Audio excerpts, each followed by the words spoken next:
قال الله تبارك وتعالى في كلامه المجيد: أعوذ بالله من الشيطان الرجيم. بسم الله الرحمن الرحيم.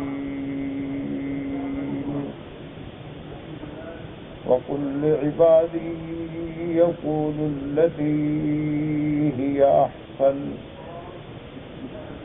إن الشيطان ينزغ بينهم إن الشيطان كان للإنسان عدوا مبينا. ربكم أعلم بكم إن يشاء يرحمكم أو إن يشاء يعذبكم وما أرسلناك عليهم وكيلا. وربك أعلم بمن في السماوات والأرض ولقد فضلنا بعض النبيين على بعض وآتينا داود زبورا. قل ادعوا الذين زعمتم من دونه فلا يملكون كشف الضر عنكم ولا تحويلا.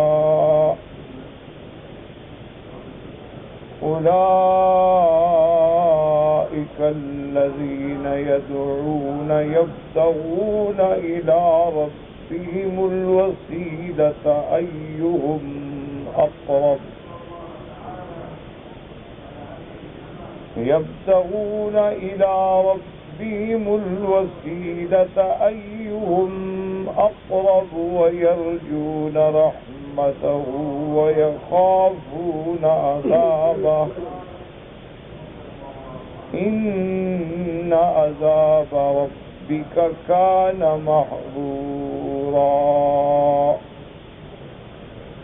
اللہ تبارک و تعالی نے کلام مقدس کی ان آیات مبارکہ میں جو سورۃ الاسراء کی آیات ہیں اپنے بندوں کو ہدایات دی ہیں. اس سے سابقہ آیات مبارکہ میں ہم نے پڑھا تھا کہ اللہ تبارک و تعالی نے ارشاد فرمایا تھا کہ میرا محبوب کفار اور مشرکین جو ہیں ان کا عالم آخرت سے ایمان نہیں ہے، اور وہ بڑے استعجاب سے اور تعجب سے یہ باتیں کہتے ہیں کہ جب ہم لوگ مر جائیں گے ہماری ہڈیاں بھی گل کے پوسیدہ ہو کے مٹی ہو جائیں گی تو کیا ہم پھر دوبارہ پیدا ہوں گے؟ یہ تو بڑی مشکل بات. اسی لیے الحمدللہ میں نے متعدد بار اپنے دروس میں یہ عرض کیا ہے کہ سارے قرآن میں جو اہم مسائل ہیں وہ 3 ہیں. یہ بنیادی مسائل ہیں، اصولی مسائل ہیں، اساسی مسائل ہیں. حتیٰ کہ مصطلحات العلماء میں یہ کہا جاتا ہے الایمان بالاصول الثلاثہ یا الایمان بالثلاثیات. تو یہ اصل بنیاد ہے انسان کے عقیدے کی، یہ 3 مسئلے. سب سے پہلا مسئلہ توحید ہے، پھر توحید کی اقسام ہیں کہ توحید الوہیت ہے، توحید ربوبیت ہے، توحید بالاسماء والصفات. تو یہ واضح بات ہے کہ جب قرآن میں توحید کا ذکر آئے گا تو شرک کی خود بخود نفی ہوگی، مشرکین کا خود بخود رد ہوگا. تو قرآن پاک کا سب سے بنیادی مسئلہ اور مسئلہ اول جو ہے وہ مسئلہ الہیات یعنی توحید کا مسئلہ ہے.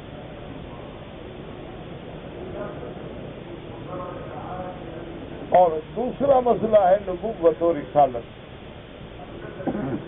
کہ اللہ نے جتنے انبیاء بھیجے ہیں یا رسول بھیجے ہیں ان پر ایمان لانا،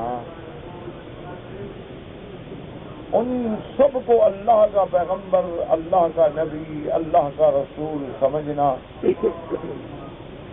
اور جس پیغمبر کی ہم امت ہیں اس کی پوری پوری اطاعت کرنا، یہ بنیادی مسئلہ ہے۔ تو صاف بات ہے کہ جب نبوت کا ذکر آئے گا اور رسالت کا ذکر آئے گا، اس بات آئے گا، تو اس کے نہ ماننے والوں کا خود بخود رد بھی ساتھ ہوگا۔ اور تیسرا مسئلہ جو بنیادی مسئلوں میں ہے وہ ہے قیامت، کہ آدمی کا ایمان ہو کہ ہم نے مرنا ہے، اور پھر ایک دن آئے گا جب قیامت قائم ہوگی کہ ہم سب پھر اپنے قبروں سے اٹھیں گے، اور پھر اللہ تبارک و تعالیٰ کے دربار میں حاضری ہوگی، نامہ اعمال تقسیم کیے جائیں گے، میزان عمل ہوگا، پھر اللہ کا فیصلہ ہوگا، ایمان والے جنت میں اور کفار جو ہیں جہنم میں۔ البتہ جو گناہگار ہوں گے، مسلمان ہیں، مومن ہیں، لیکن گناہگار ہیں، تو ان کا معاملہ جو ہے وہ اللہ کی مشیت پر ہے، اگر اللہ چاہے تو معاف کر دیں،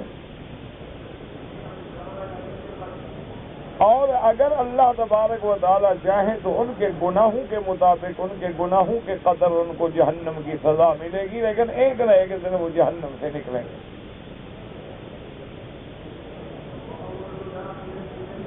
اب وہ جہنم سے کیسے نکلیں گے؟ یا تو انبیاء ان کی شفاعت کریں گے،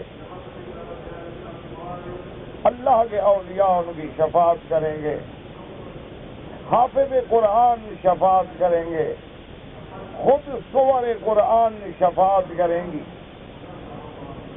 اور سب سے بڑی اور سب سے زیادہ شفاعت جو ہے وہ محبوب تو عالم سیدنا محمد مصطفیٰ صلی اللہ علیہ وسلم کریں گے۔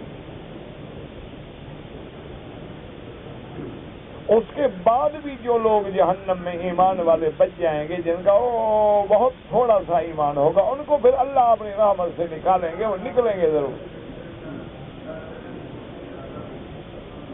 کیونکہ جہنم کا دائمی عذاب جو ہے وہ کافروں کے لیے ہوگا، مومن کے لیے عذاب دائم نہیں ہوگا، عذاب تو ہوگا لیکن ہمیشہ نہیں۔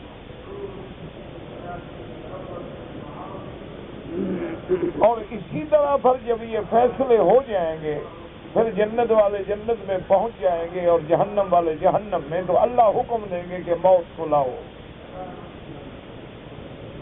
موت جو ہے وہ ایک جانور کی شکل میں بھی کبشن املہن، یعنی جسے آپ میڈھا کہہ لیں، اس کی شکل میں اس کو لایا جائے گا جنت اور جہنم کے درمیان میں، کیونکہ اللہ تبارک و تعالیٰ ہر چیز کو ایک شکل دیں گے۔ حیات بھی ایک چیز ہے، اس کی بھی ایک شکل ہے، ایک جانور کی شکل، اور موت بھی چونکہ ایک چیز ہے، اس کو بھی ایک شکل میں لایا جائے گا، اور پھر اللہ حکم فرمائیں گے، جنت والے پہچانتے ہو؟ نے کہا ہاں یا اللہ، آپ نے فرمایا ہے، ہم نے پہچان لیا، تو موت ہے۔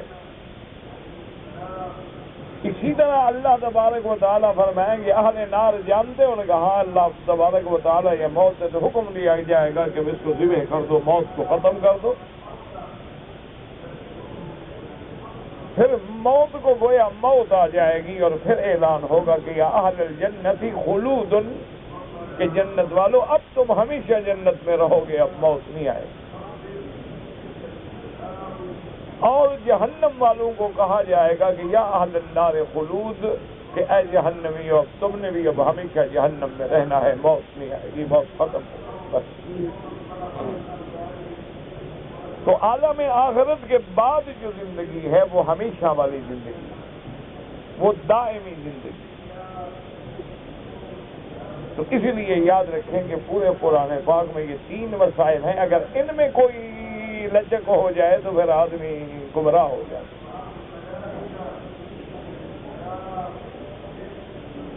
یہ تین اساس ہیں، بنیاد ہیں مسائل۔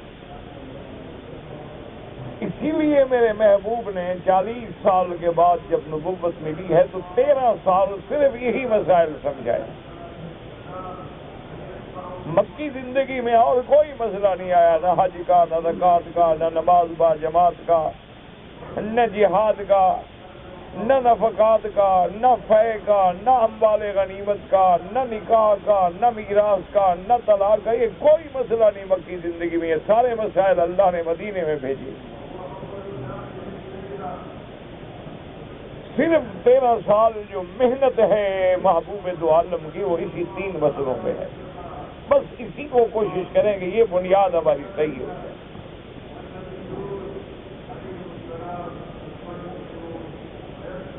اور ان سب مسائل میں قیامت کا جو مسئلہ ہے وہ ذرا بہت ہی پیچیدہ باریک مسئلہ ہے، دقیق مسئلہ ہے.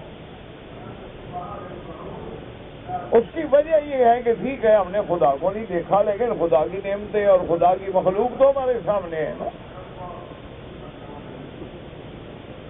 ہم نے اپنے اللہ کو نہیں دیکھا اور نہ دیکھ سکتے ہیں.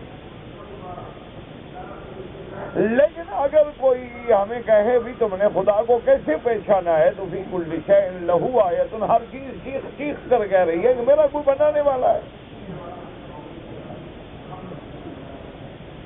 اب دیکھیں نا کہ آپ دیکھتے ہیں کہ کعبہ شریف ہے تو آخر اس کو کسی نے بنایا ہے، خود بخود تو نہیں بن گیا. کعبہ شریف میں ایک برنالہ مبارک لگا ہوا ہے، آخر کسی نے لگایا ہے.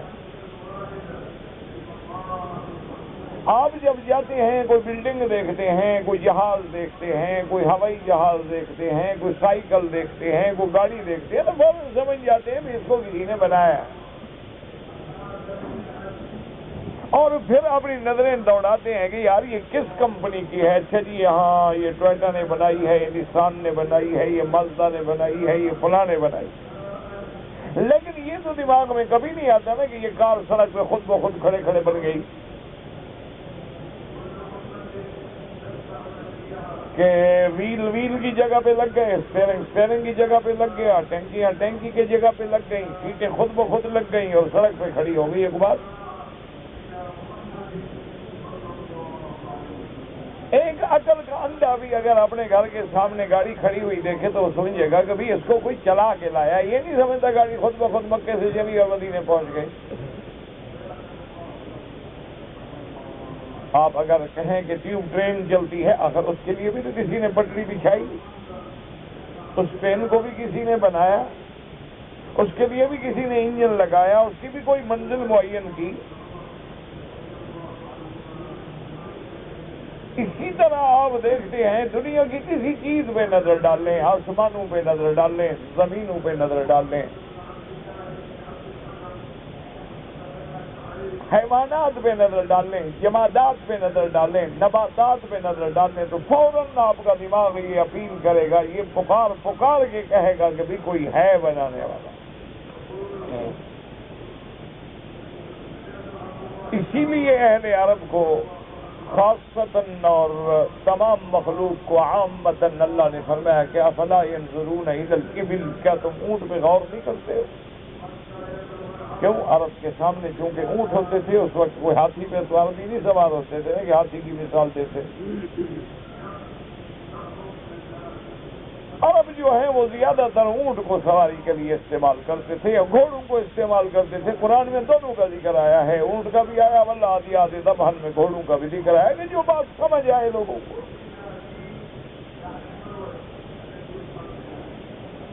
اب اگر عرب والوں کو مثلاً کسی ایسے جانور کا نام دیا جاتا کہ جی شتر مرغ ہے، جی نعامہ ہے، وہ کہتے پتہ نہیں کیا بلا ہوتی ہے.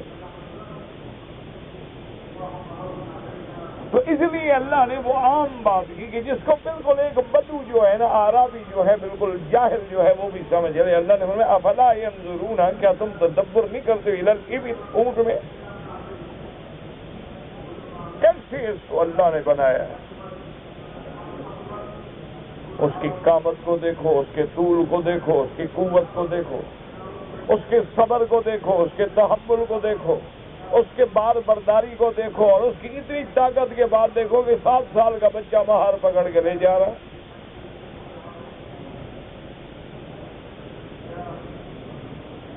کے بعد میرے اللہ نے فرمایا کہ افلا ينظرون الى الابل كيف خلقت والى السماء كيف رفعت. آسمانوں پہ نظر نہیں ڈالتے ہو کس نے کھڑا کیا, کتنا اونچا آسمان قبہ بنا دیا. تم ایک مسجد کا قبہ بناتے ہو تو لوگ آتے ہیں دیکھتے ہیں حیران ہوتے ہیں کہ جی آرکیٹیکٹ نے کمال کر دیا جی اتنا بڑا قبہ. تو اللہ نے فرمایا اس پہ بھی تو نظر ڈالو نا جس کے نیچے تم زندگی گزار رہے ہو.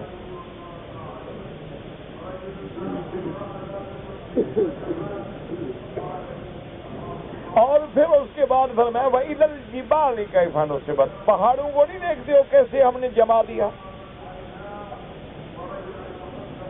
وَإِلَى الْأَرْضِ كَيْفَ سُطِحَتْ. زمین پہ نظر نہیں ڈالتے ہو کیسے ہم نے بچھا دیا. تو علماء فرماتے ہیں کہ دراصل اگر آپ صحرا میں جائیں کبھی اونٹ لے کر تو بدو لوگ جو ہیں جب اونٹ لے کے چلتے ہیں یا اونٹ پہ بیٹھتے ہیں اگر اوپر اٹھائیں گے نظر تو آسمانوں پہ پڑے گی اور نیچے نظر ڈالیں گے تو زمین پہ پڑے گی اور سامنے نظر ڈالیں گے تو پہاڑ پہ پڑے گی اور ہر وقت نظر جو ہے وہ اونٹ پہ پڑے گی. اس لیے اللہ نے فرمایا ان پہ غور کرو, ان کو کون بنانے والا. تو اس لیے ہمیشہ یاد رکھیں اللہ سے دعا بھی کرتے رہیں. اللہ کے گھر میں ہیں آپ, اللہ ہم سب کو اور ہر کلمے پڑھنے والے کو صحیح توحید کا عقیدہ نصیب فرمائے. اللہ تبارک و تعالی حضور کی امت کو صحیح معنوں میں موحد بنائے. اصل بات یاد رکھو ہر آدمی توحید چاہتا ہے لیکن انسان ہے بھٹک جاتا ہے, پٹری سے پاؤں پھسل جاتا ہے. کچھ لوگ جو ہیں وہ بیچارے اپنے آباء و اجداد کی رسوم کا شکار ہو جاتے ہیں. کچھ لوگ جو ہیں وہ بعض جاہلوں کی لکھی ہوئی کتابوں کا شکار ہو جاتے ہیں. بعض بزرگوں کی کرامات کو سامنے رکھتے ہوئے غریب کرامت میں اور اللہ کی قدرت میں فرق نہیں کر سکتے, بھٹک جاتے ہیں. دعا کریں اللہ ان کو بھی ہدایت دے. اللہ تبارک و تعالی ہمارے دلوں سے قدرتوں کو نکال دے. تو بہرحال یہ ایک بڑا موضوع ہے, انشاءاللہ زندگی رہی تو ہوگا. دوسرا مسئلہ ہے نبوت اور رسالت کا. یہ بہت اہم مسئلہ ہے کہ اللہ نے نبی بھیجے, پیغمبر بھیجے, ان کی تعداد حقیقی معنوں میں کوئی نہیں جانتا مگر اللہ. یہ عام مشہور بات ہے 1,24,000 پیغمبر, لیکن کسی صحیح روایت میں نہیں. نہ اللہ نے قرآن میں بتلایا ہے. قرآن میں تو صرف 25 انبیاء کا ذکر ہے جن کے نام اللہ نے لیے. باقی کو اللہ نے اجمالاً ذکر کیا کہ ہم نے رسول بھیجے, پیغمبر بھیجے.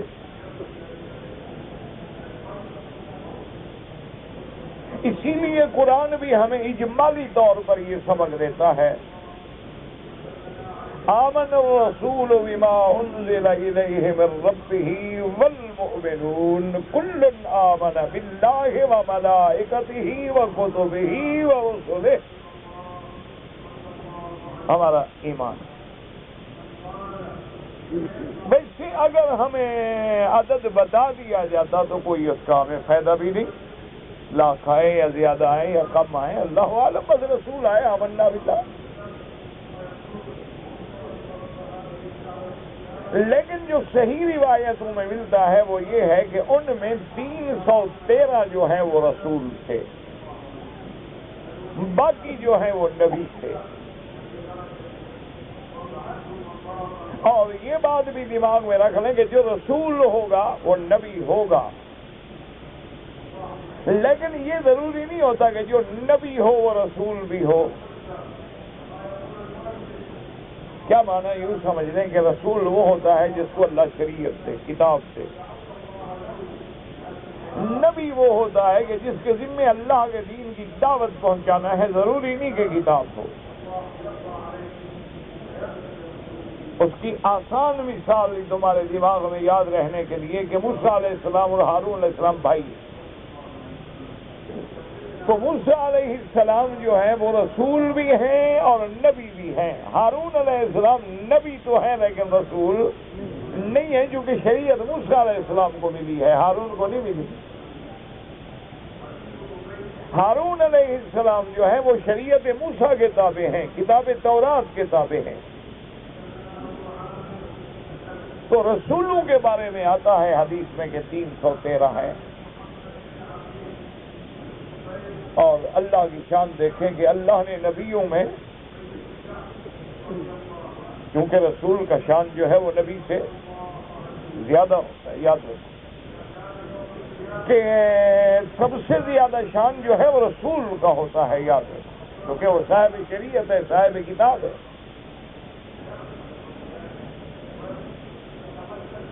تو اس لیے اب ذرا آپ اس بات کو سمجھیں کہ اللہ کا ہر فیصلہ جو ہے اس میں کوئی حکمت تو ہے نا. تو اللہ نے تمام انبیاء میں سے 313 کو رسالت کے لیے چن لیا، وہ سب سے افضل. ان سب سے افضل کون ہیں؟ اولو العزم من الرسل، وہ صرف 5 ہیں. اور اولو العزم من الرسل میں سے سب سے افضل کون ہے؟ محمد رسول اللہ صلی اللہ علیہ وسلم. جب حضور کا نام آئے درود پڑھا کر. خدا کے بندو، اب لڑائی جھگڑے کا دور ختم ہو گیا ہے. امت محمد مصطفیٰ پہ بڑا مشکل وقت آ گیا. آپ کو الحمدللہ میرے گواہ ہیں، آپ جو میرے درس سننے والے لوگ ہیں، کہ اتنی طویل مدت سے الحمدللہ آپ دیکھیں نا، کوئی مسئلہ پوچھتا ہے میں کہتا ہوں بھائی حنفی ہو تو یہ کرو اور شافعی ہو تو یہ کرو. بھائی امام مالک یوں فرماتے ہیں اور امام احمد بن حنبل یوں فرماتے ہیں، اس لیے کہ لڑنے کی ضرورت ہی نہیں. تمام ائمہ برحق ہیں الحمدللہ. اسی لیے ہم یہ کھول کھول کے بیان کرتے ہیں کہ اختلاف نہ ہو. آج ساری دنیا کے علماء الحمدللہ اسی بات پہ آ رہے ہیں کہ جھگڑے نہ کرو.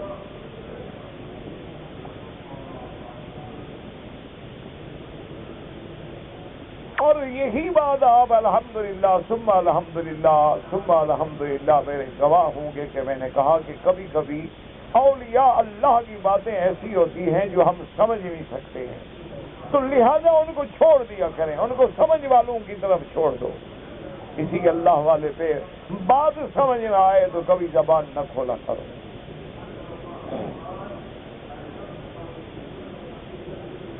اللہ کا شکر ہے ہم نے ہمیشہ حضور کی امت کو اتفاق و اتحاد کی دعوت دی. یہ اللہ کا کرم ہے، ہماری اس میں کیا قابلیت ہے، کیونکہ اس کے علاوہ راستہ نہیں. اگر آپ نے کفر کا مقابلہ کرنا ہے اور آپ ابھی تک نمازوں پہ لڑ رہے ہوں تو کوئی آپ کی بات سنے گا ایمان سے. اگر آپ ساری دنیا کو دعوت دینے کے لیے جائیں گے جی اسلام میں داخل ہو جاؤ، کلمہ شریف پڑھ لو اور جنت کے حقدار بن جاؤ، جہنم سے بچ جاؤ، اور وہ کہیں کہ بابا کمال کی بات کرتے ہو، تم تو ابھی تک فیصلہ نہیں کر سکے کہ تمہارا نبی نور ہے یا بشر، ہمیں کس نبی کی دعوت دینے آئے ہو؟ تو ایمان سے کہیں کہ پھر ہماری بات میں کوئی وزن رہ جاتا ہے کہ 1400 سال میں امت یہ فیصلہ نہیں کر سکی کہ محمد مصطفیٰ انسان تھے یا نور تھے. خدا کے لیے اب ان جھگڑوں کو چھوڑ دیں، اختلافات کو چھوڑ دیں، افتراق کو چھوڑ دیں اور اتحاد کی کوشش کریں. اور اگر آدمی یہ فیصلہ کر لے کہ ہم نے کسی منزل پہ پہنچنا ہے ایمان سے، تو بات ہو سکتی ہے.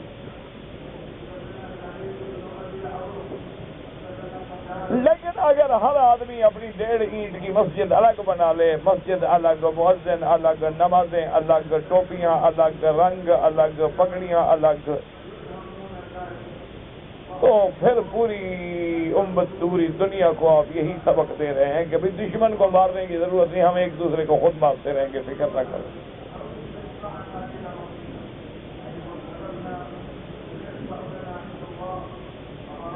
حالانکہ الحمدللہ ثم الحمدللہ اب حجاج کرام کی آمد ہے، اور دعا کریں اللہ سب کو عزت سے، عافیت سے، خیریت سے لے آئے اور حضور کی سنت کے مطابق حج نصیب فرمائے، اور جو نہیں آ سکے اللہ ان کے لیے بھی راستے کھولے۔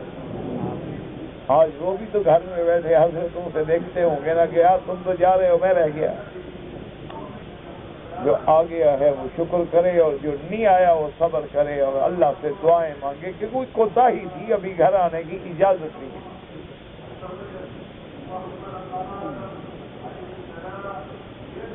دیکھو نا، کوئی ناراضگی ہو تو تم بھی تو بھائی کو گھر نہیں آنے دیتے ہو، باپ ناراض ہو تو بیٹے کو نہیں آنے دیتا، خاوند ناراض ہو بیوی کو گھر نہیں آنے دیتا، تو اگر اللہ ناراض ہو تو ہم کیسے گھر میں آئیں؟ جو آ گئے ہو اللہ کا شکر کرو، اور جو نہیں آئے وہ صبر کریں اور دعائیں کریں، اللہ ان کے لیے بھی راستے کھولے۔ تو ایمان سے ٹھنڈے دل سے سوچا کریں، غور کیا کریں، میری باتوں کو دماغ میں رکھا کریں کہ آخر اللہ میاں کو کیا ضرورت تھی کہ ساری کائنات سے مسلمانوں کو کہتے کہ بابا جن کے پاس پیسے ہیں آؤ، ضرور آؤ، کعبے میں آؤ، حج کرو، حج کرو، حج کرو۔ کیوں؟ تم جو حج کرو گے اللہ میاں کو کوئی فائدہ ہو جائے گا؟ نہیں، اگر آپ حج کریں گے کعبہ شریف اونچا ہو جائے گا، نہیں کرو گے نیچا ہو جائے گا۔ ٹھنڈے دل سے غور کریں، کیا ضرورت ہے خدا کو؟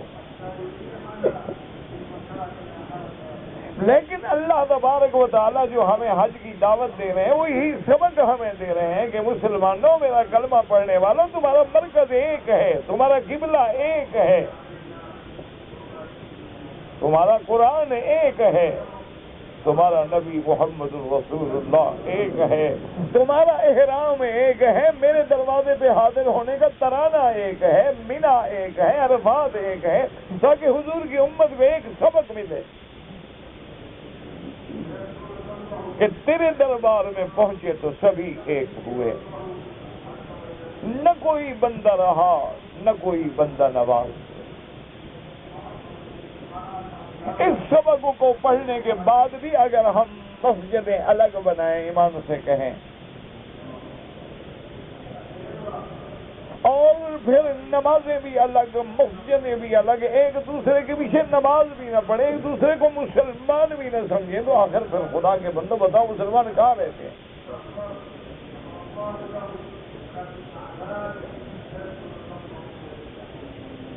یہی وہ وجہ ہے کہ آج پورے عالم میں مسلمانوں کی ہوا اکھڑ چکی ہے۔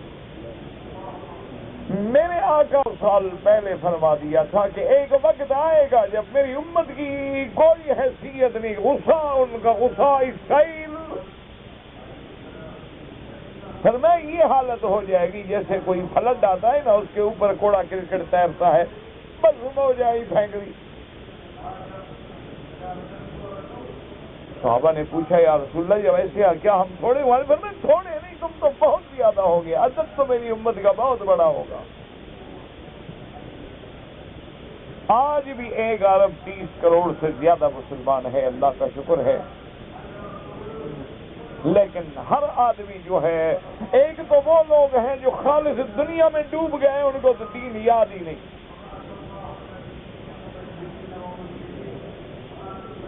وہ تو دنیا میں ایسے غرق ہو گئے ہیں، ان کو تو صرف اتنا پتا ہے کہ بھئی میرے ماں باپ نے میرا نام مسلمان والا رکھا ہے اور باپ میرا مسلمان تھا۔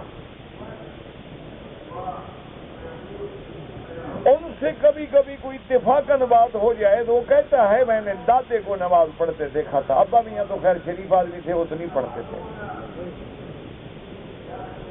ابا میاں جو تھے پڑھے لکھے آدمی تھے، ماڈرن آدمی تھے، ماشاءاللہ، وہ بڑے ماشاءاللہ سوشل آدمی تھے، اور بڑا ان کا حلقہ تھا، وہ ان منہ کے نیچے ٹکرے نہیں مانگتے تھے۔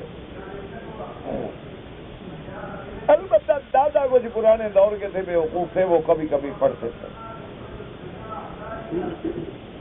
ایک تو ہمارا وہ طبقہ ہے جن کی راتیں کلب میں گزرتی ہیں، جو پانی کے بجائے وسکی پیتے ہیں، جو اپنے حلال کے بجائے لوگوں کی بیٹیوں کی عزت و عصمتوں سے کھیلتے ہیں، جو بیچ کے کنارے پہ آ کے شیطانی حرکتیں کرتے ہیں، جو نیو ایئر مناتے ہیں اور کرسمس پہ کافروں کو خوش کرتے ہیں، ایک تو وہ طبقہ ہے نا، ان کے لیے بھی دعا کرو، ہم تو ان کے لیے بھی دعا کرو. کوئی ہمارے دشمن تو نہیں نا، وہ بھی مسلمانوں کی اولادیں ہیں. اور ایک وہ طبقہ ہے میرا بھائی، یہ تو چلو دنیا میں کھو گئے، ڈوب گئے، شہوات و لذات میں پڑ گئے. زین للناس حب الشہوات من النساء والبنین والقناطیر المقنطرۃ من الذهب والفضۃ. ان کو تو ہر وقت یہ چکر ہے، 99 کے چکر میں ہے. ڈالر کا کیا ریٹ ہے، یورو کا کیا ریٹ ہے، یورو کا کیا ریٹ ہے، مارک کا کیا ریٹ ہے، ڈالر کا کیا ریٹ ہے، وہ اسی چکر میں.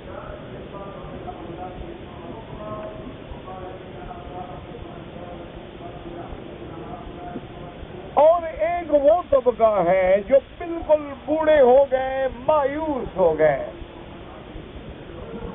اب ہاتھ پاؤں بھی جواب دے گئے، نظر بھی جواب دے گئی، وہ بھی عضو معطل ہو کے بیکار ہو گئے.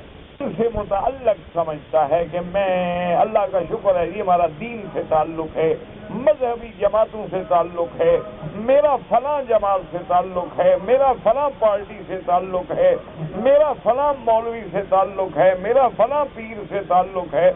وہ افتراق و اختلاف کے ایسے ایک عذاب میں پڑ گئے ہیں کہ اس سے باہر نکل ہی نہیں سکتے.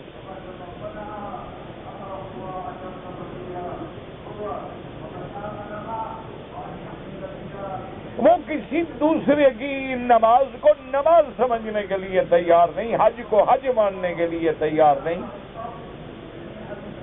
تلاوت قرآن کو تلاوت قرآن ماننے کے لیے تیار نہیں. اتنا درمیان دلوں میں اتنا بہت آ گیا ہے، اتنا دوری آ گئی ہے، ایک دوسرے کی شکل دیکھنے کے لیے بھی تیار. تو دراصل یہی وہ وقت ہے، اللہ معاف فرمائے، کہ ہماری ذمہ داری ہے علماء کی، خطباء کی، دعات کی، وعاظ کی، مرشدین کی، داعین کی، جن کو بھی اللہ نے قوت کلام دی ہے، قوت قلم دی ہے، قوت ابلاغ دی ہے، ان کی ذمہ داری ہے کہ خدا کے لیے اب حضور کی امت کو ان جھگڑوں سے نکالیں. ان کو پھر اتحاد کی لڑی میں پرونے کی کوشش کریں. کام بہت لمبا ہے، لیکن نیت ہو تو کوئی مشکل نہیں. آخر میرے آقا جب مکے میں آئے ہیں تو کام کتنا مشکل ہے. اکیلا محمد رسول اللہ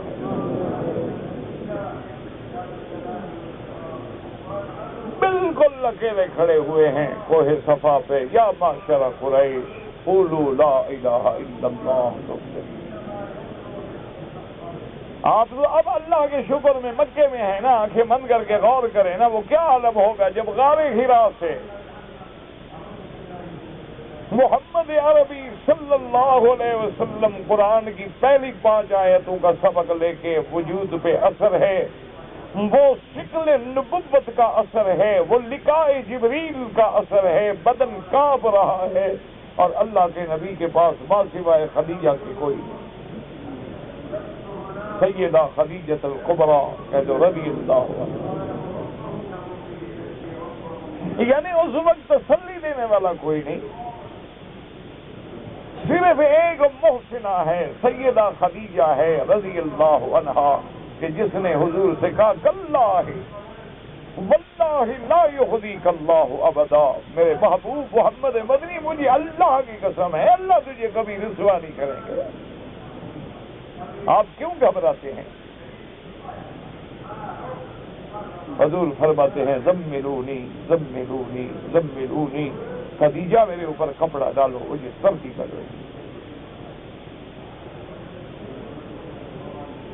جب حضور کی طبیعت میں ٹھہراؤ آتا ہے تو وہی صرف سیدہ خدیجہ ہے جو لے کے آپ کو ورقہ بن نوفل کے پاس جاتی ہے. اب اکیلے نبی نے، اللہ کے پیغمبر نے اللہ کے حکم پہ کھڑے ہو کے دعوت دی. تمام مراحل سے گزرے، ایمان سے کہیں کہ وہ دعوت پھر کیسے پھیلی، صرف عرب میں نہیں وہ عجم میں بھی اللہ نے پہنچائی، اور ایک وقت آئے گا اور وہ وقت بہت قریب ہے، لِيُظْهِرَهُ عَلَى الدِّينِ كُلِّهِ، جب دین اسلام تمام ادیان پہ غالب آ جائے۔ تو اس لیے خدا کے لیے اللہ سے دعا مانگو اور کوشش کرو، دلوں سے قدورتیں دھو ڈالو، نفرتوں کو دھو ڈالو۔ ہاں بالکل دعوت پہ سودا نہیں ہو سکتا۔ دیکھیں نا اب حضور کے لیے تو کافر بھی کہتے تھے نا جی سلو کر لو، توحید کا نام نہ لو۔ یہ معنی نہیں ہوتا کہ اپنا عقیدہ چھوڑ دو یا توحید نہ بدلاؤ یا اصل مسائل کو چھپا ڈالو، نہ، سمجھانے کی کوشش کرو، اور جو بلا وجہ اختلاف ہیں ان کو مٹانے کی کوشش کرو۔ ایک آدمی ٹھیک ہے وہ توحید ہی نہیں مانتا، قرآن ہی نہیں مانتا، اللہ کو نہیں مانتا، نبی کو نہیں مانتا، حضور کو نہیں مانتا، نماز، اس کو کیا ہے، اور کیسے جڑ سکتے ہیں؟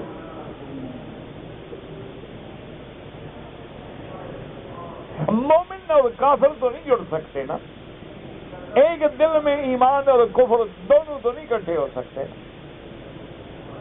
تو دوسرا مسئلہ جو ہے مہم مسائل میں وہ کیا ہے؟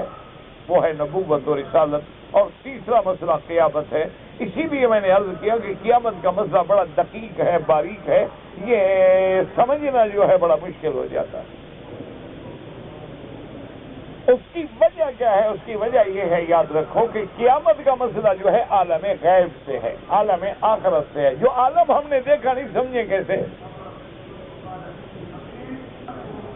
دیکھو نا، آپ نے ساری زندگی ماشاءاللہ کتابیں پڑھی اور ساری زندگی نماز پڑھتے ہو، کدھر رخ کرتے ہو؟ قبلے کی طرف، لیکن ایمان سے کہیں جب تک کعبہ نہیں دیکھا تھا، اب دیکھنے کے بعد جو سمجھ آیا وہ پڑھنے سے تو سمجھ نہیں آیا نا، ورنہ تو ہر آدمی جب نماز پڑھتا ہے تو اللہ اکبر رخ قبلے کی طرف، لیکن اس کو پتہ نہیں ہوتا کہ وہ قبلہ کیا ہے، وہ سمجھتے ہوتا ہے بس اللہ کا حکم ہے، قبلہ ہے، ادھر ہوگا۔ جب اللہ اسے لے آتے ہیں اور وہ اپنے آنکھوں سے آگے دیکھتے ہیں، اب سمجھ جاتے ہیں اچھا یہ قبلہ ہے، یہ حتیم ہے، یہ میزاب ہے، یہ رکن یمانی ہے، یہ حجر اسود ہے، یہ مقام ابراہیم ہے، اچھا یہ چاہے زمزم ہے، یہی حضرت اسماعیل لیتے تھے۔ اب مشاہدہ ہو رہا ہے نا۔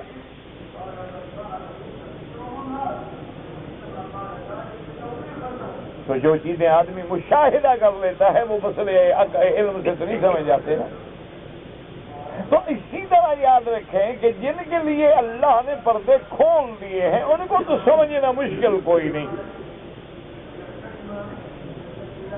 ورنہ تو ایک بڑی عجیب بات ہے نا جی کہ جو لوگ ہزاروں سال پہلے مر گئے واپس نہیں آئے۔ آدمی مر جاتا ہے، قبر کھلتی ہے، مٹی بھی نہیں ملتی، گل جاتا ہے، سڑ جاتا ہے، اللہ عالم کیا ہو جاتا ہے، پتہ ہی نہیں کدھر یہ ہڈیاں شڈیاں، لوگ اس کو جناب صاف کر کے اٹھا کے باہر پھینک دیتے ہیں، مٹی کو دوسرا مردہ دفن کر دیتے ہیں۔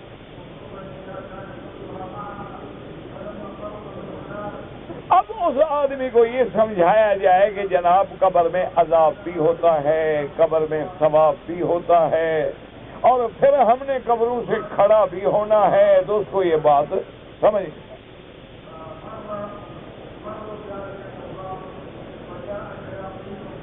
اس کو جب یہ کہا جائے کہ جب ہم مر جائیں گے قبر میں ہوں گے تو منکر نکیر فرشتے آئیں گے، سوال کریں گے، کہتا ہے عجیب بات ہے جناب، میرا دادا مر گیا، پاپا مر گیا، ان کی قبر میں نے اپنے ہاتھوں سے بنائی ہے، روزانہ میں قبر پہ جاتا ہوں، کوئی سوراخ نہیں، فرشتے کی طرف سے گھس گئے اندر۔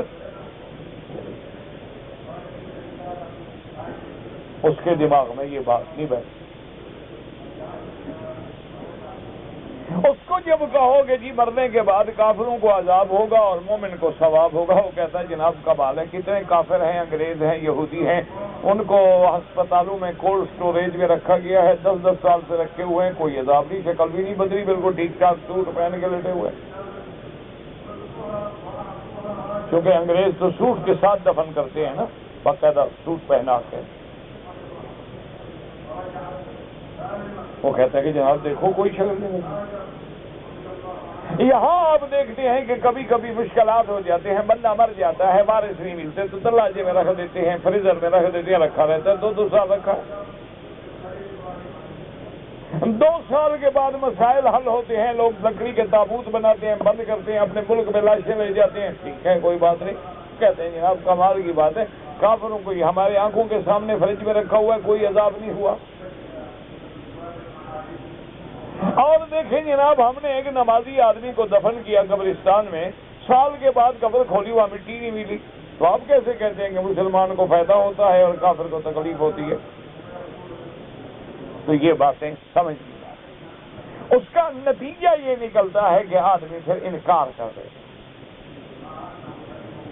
وہ کہتا ہے بھئی کوئی عذاب قبر نہیں، کچھ نہیں، نہ کوئی مردے شردے سنتے ہیں، نہ کوئی سلام شلام، یہ تو ہم ایسے کہتے ہیں کہ بس اللہ ان کو اجر دیں گے، لیکن یہ سارا اجر ملے گا قیامت میں، اب کچھ نہیں۔ جب ابتدا میں ہم نے قبر کا ہی انکار کر دیا، پھر قیامت کو کیسے مانیں گے؟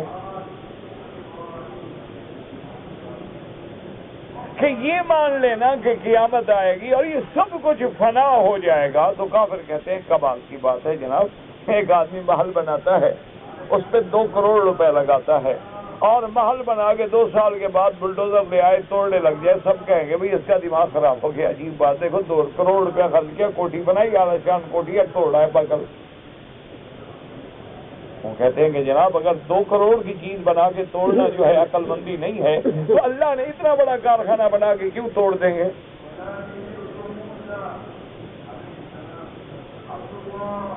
تو اس لیے ان کو یہ مسائل سمجھ نہیں آتے۔ جب کہا جائے کہ آسمان پھٹ جائیں گے، جب کہا جائے کہ تارے جھڑ جائیں گے، جب پڑھا جائے کہ سورج و چاند بے نور ہو جائیں گے، جب ان کو بتلایا جائے کہ دریا جو ہے وہ آگ ان سے بھڑک اٹھے گی، وہ کہتے ہیں کمال ہے جناب، دریا پانی ہے، پانی میں بھی بلا آگ ہوتی ہے۔ یہ باتیں ان کو اس لیے سمجھ نہیں آتی۔ اور اس کی ایک موٹی سی بات میں عرض کر دوں، خدا کرے آپ کی سمجھ میں شاید آ جائے، شاید کہ اتر جائے تیرے دل میں میری بات، وہ یہ ہے کہ یوں سمجھو کہ یہ دھوکا کیوں لگتا ہے کہ ہم ایک نور کو تو دیکھتے ہیں، دوسرے کو نہیں دیکھتے، حالانکہ جب تک 2 نور کٹھے نہیں ہوں گے آدمی فائدہ نہیں اٹھا سکتا۔ کیا مانا؟ دل کا نور ہے لیکن آنکھیں نہیں، آدمی اندھا ہے تو اس کو نظر نہیں آتا، کیوں؟ ایک نور تو ہے لیکن اس کا اپنا نور نہیں۔ اچھا تمہارا اپنا نور موجود ہے لیکن بجلی بند ہو گئی، گھر میں اندھیرا ہو گیا، تو اب بھی فائدہ، کیونکہ آنکھوں والا نور تو ہے لیکن آگے نور نہیں ہے۔ تو اسی لیے یاد رکھ لو کہ عقل کا نور تو ہے، لیکن جب تک اس میں قرآن اور محمد کے فرمان کا نور نہ آئے قیامت سمجھ نہیں آتی۔ تم ایک نور سے سمجھنا چاہتے ہو تو کیسے سمجھ آئے؟ اسی لیے سارے قرآن میں دیکھو وَأَنزَلْنَا إِلَيْكَ نُورًا مُبِينًا، اللہ فرماتے ہیں محمد مدنی ہم نے تیری طرف کھلا ہوا نور اتارا ہے۔ وَاتَّبِعُ النُّورَ الَّذِي أُنزِلَ مَعَهُ، اللہ فرماتے ہیں میرے مدنی کی اتباع کرو، اور جو نور میں نے اس کے ساتھ بھیجا ہے اس کی اتباع کرو، قرآن۔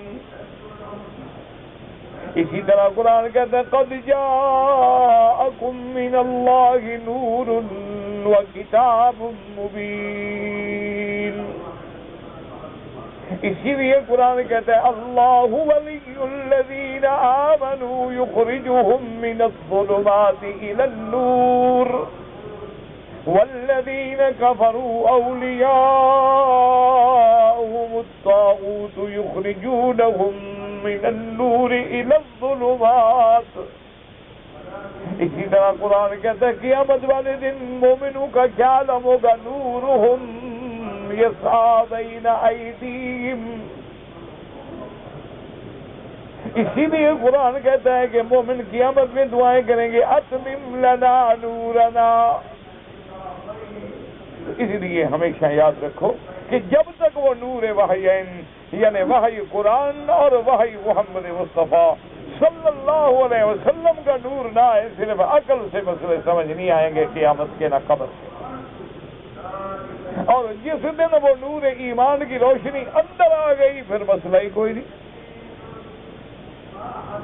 پھر آدمی سمجھ لیتا ہے کہ جو خدا ماں کے بطن میں بچے دانی کے اندر رحم کے پردوں میں 3 اندھیروں میں بچے کو روٹی پہنچا سکتا ہے، خوراک دے سکتا ہے، اس کے اطوار کو تبدیل کر سکتا ہے، اس کے جوڑ کو بنا سکتا ہے، شکلیں بنا سکتا ہے، آنکھ کی جگہ پہ ہے، ہاتھ کی جگہ پہ ہے، جو اس کوٹھی اس غار میں اس کے فرشتے پہنچنے پہ قادر ہیں تو قبر کی غار میں پہنچنے پہ بھی قادر ہے.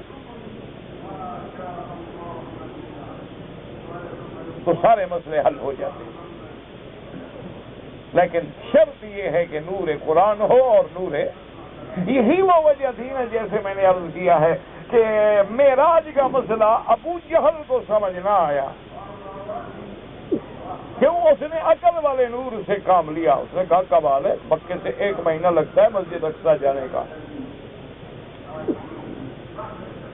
اور پھر آسمان تو پتہ نہیں کتنی دور ہے، اور اللہ کا نبی فرماتے ہیں 1 رات میں مجھے معراج ہوا ہے. یہ عقل کی بات ہے بھلا.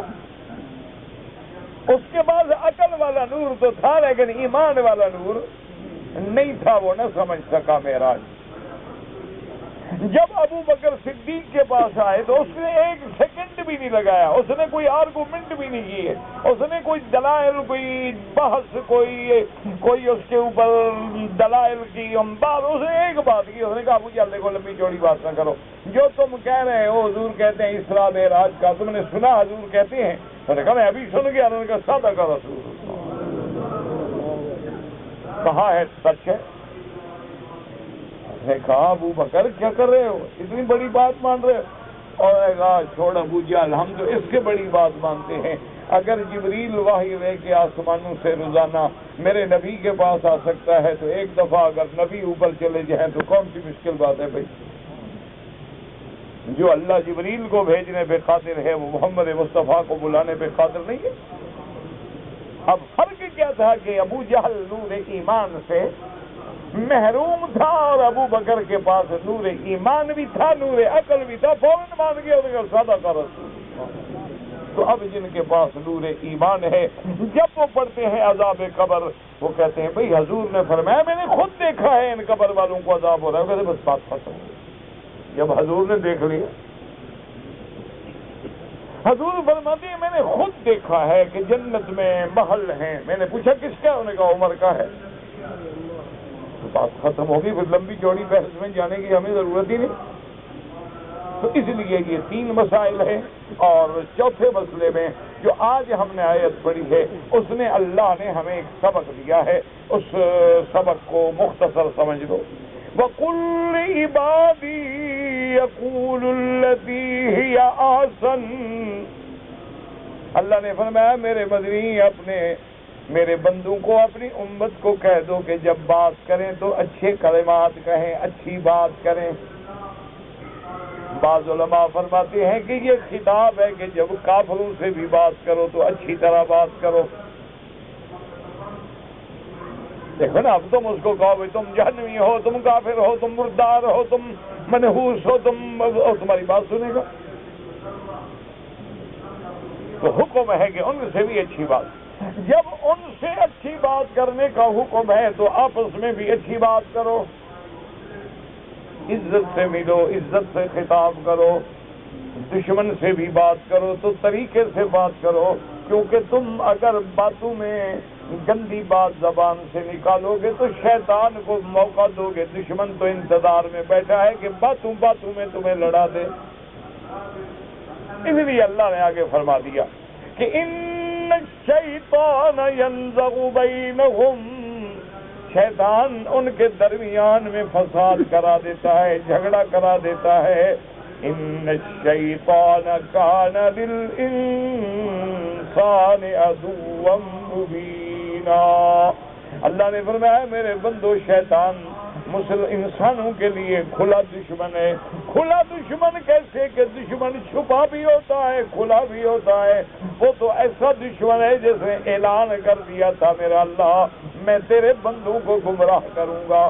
ثم لآتینہم من بین ایدیہم ومن خلفہم وعن ایمانہم وعن شمائلہم ثم لا تجد اکثرہم شاکرین. اللہ میں تیرے بندوں کو آگے پیچھے دائیں بائیں ہر طرح گمراہ کروں گا، اور تیرے بندوں کو بالکل ایسا گمراہ کروں گا کہ بہت تھوڑے لوگ بچیں گے. تو جو اپنی دشمنی کا واضح اعلان کر چکا ہے، تم پھر ان کی باتوں پہ آتے ہو، پھر ان کے کہنے میں جھگڑوں میں پڑتے ہو، پھر ان کے کہنے میں فتنوں میں پڑتے ہو. تو اس لیے سب سے پہلا کام یہ ہے کہ زبان پہ کنٹرول کرو. اگر اپنی زبان پہ کنٹرول ہو جائے تو سمجھو فتنے ختم ہو گئے. اللہ آپ کو بھی اور مجھے بھی یہ قوت و طاقت عطا فرمائے. کہتے ہیں جی کہ جو آدمی جنت میں جائیں گے عربی زبان، جو بھی جنت ہو جہنم سب عربی بولیں گے، زبان سے کوئی فرق نہیں پڑتا.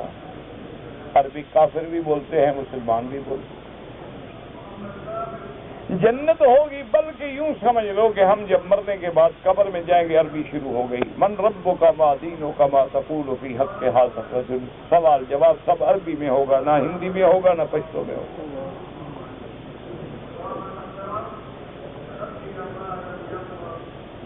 کہتے جی کہ دولہا دلہن کے گھر میں نکاح کے لیے جاتا ہے. سنت یہ ہے کہ نکاح مسجد میں ہو، میٹھی چیز کھجور وغیرہ تقسیم کر دیجیے. کھانے کا شریعت کا کوئی حکم نہیں کہ نکاح بھی کرو، ان کی لڑکی بھی لے آؤ، کھانا بھی کھاؤ. بالکل ناجائز ہے. لڑکی والوں کی طرف سے کبھی کھانا نہیں دیا جاتا شریعت میں. باقی رواج ہے، پہلے کون سی تم مولوی کے مانتے ہو کہ اب یہ بات مان لو گے. وہ تو تم نے ناک رکھنی ہے نا، ناک اونچا کرنی ہے، چاہے بعد میں باپ بھیک مانگتا رہے. شریعت میں لڑکی والوں کی طرف سے کوئی کھانا نہیں. بس باقی مانو نہ مانو تمہاری مرضی. کہتا جی کہ باپ اپنی بیٹی کو کہے کہ میرے پاؤں دابو، بالکل نہیں. جب بیٹی بڑی ہو جائے تو شریعت اجازت نہیں دیتی کہ وہ باپ کے بدن کو ہاتھ لگائے. نہ شریعت اجازت دیتی ہے کہ باپ اس کو سینے سے لگائے. نہ شریعت اجازت دیتی ہے کہ باپ اور بیٹی ایک کمرے میں رات گزاریں. آج تو تمہارے سامنے ہے میرے بھائی، باپ بیٹی سے زنا کر رہا ہے، بھائی بہن سے زنا کر رہا ہے. اب بھی تمہیں مسئلے سمجھ نہیں آتے.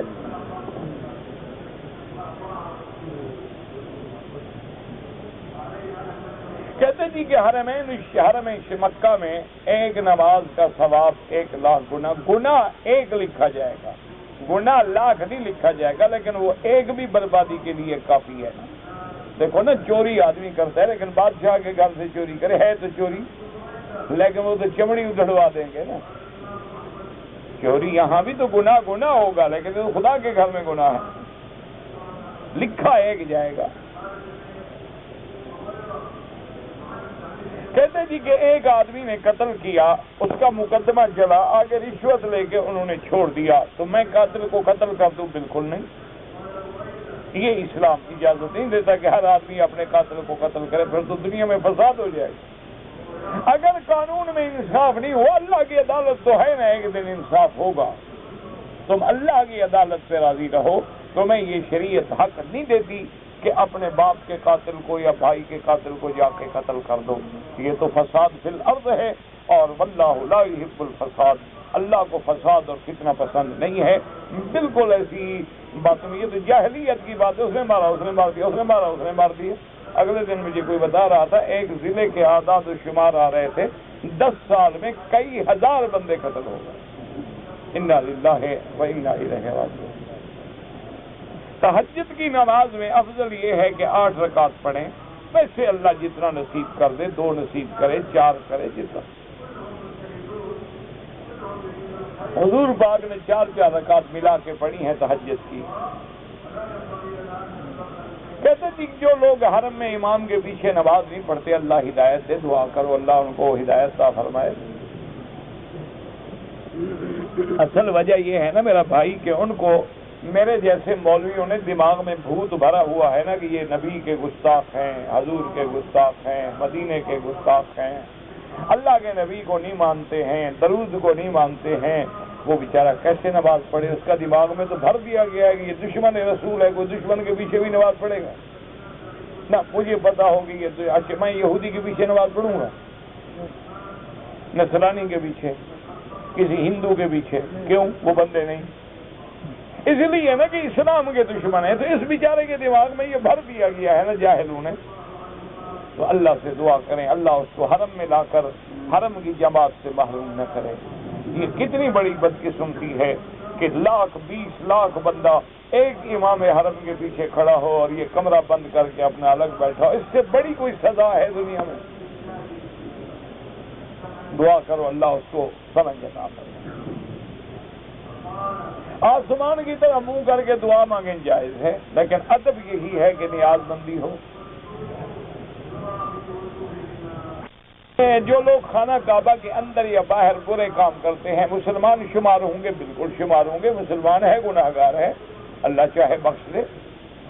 گناہگاروں پہ اعتراض نہ کیا کرو، پتہ ہے ہم سے وہ اچھے ہوں، گناہ سے نفرت کیا کرو، گناہگار سے نہیں۔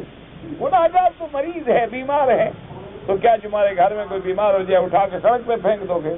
ہسپتال لے جاؤ گے، ڈاکٹر کے پاس لے جاؤ گے۔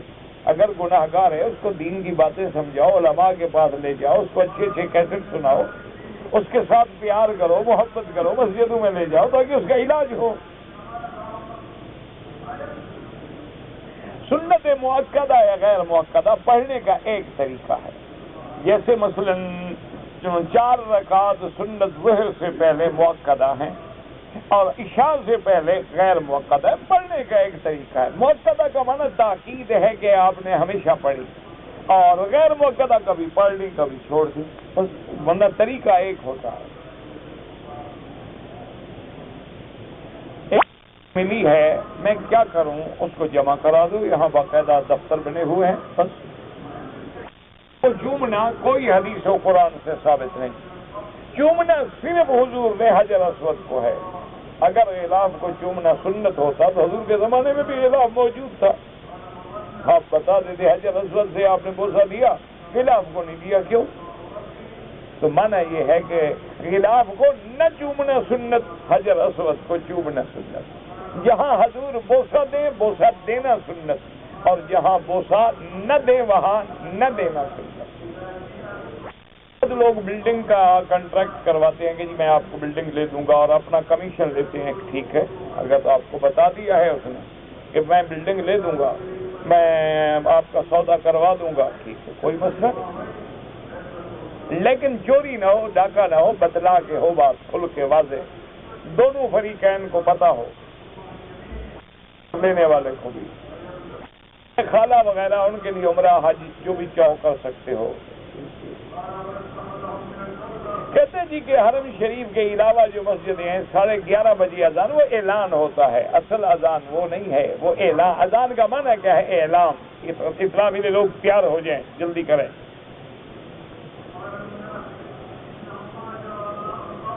اگر ان حج کے مہینوں میں کوئی عمرہ کرے، حج فرض نہیں ہوتا، اگر پہلے حج کر چکا ہے کوئی حج نہیں، زندگی میں حج ایک دفعہ فرض ہے۔ یہ تو لوگوں نے بنا رکھا، حج میں عمرہ کرو گے تو حج ہو گیا، عمرہ کرو گے تو حج، کوئی مسئلہ نہیں۔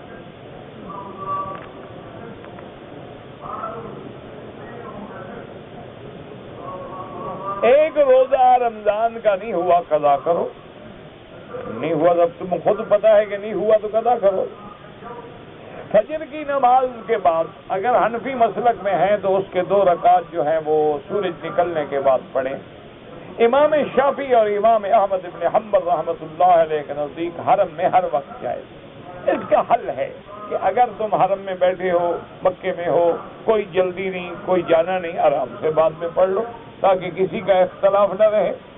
اور اگر قافلہ جا رہا ہے، گاڑی تیار کھڑی ہے، تو ایک امام کے نزدیک گنجائش ملتی ہے، فائدہ اٹھا لو، کوئی جھگڑے کا مسئلہ تو ہے ہی نہیں۔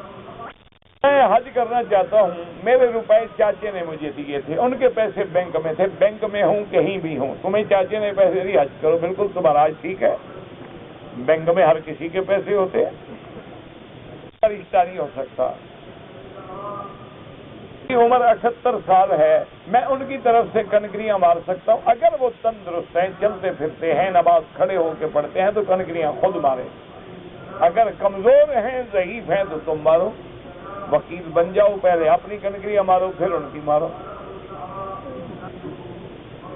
اگر عورت ہے تو 35-40 سال کی وہ کپڑی کنکریاں خود مارے، بعد میں مارے جب رش نہ ہو، بس کوئی مسئلہ نہیں۔ اگر کوئی عورت ہے اس نے 1 دن کنکریاں ماری ہے اور 2 دن نہیں ماری، دم پڑ گئی۔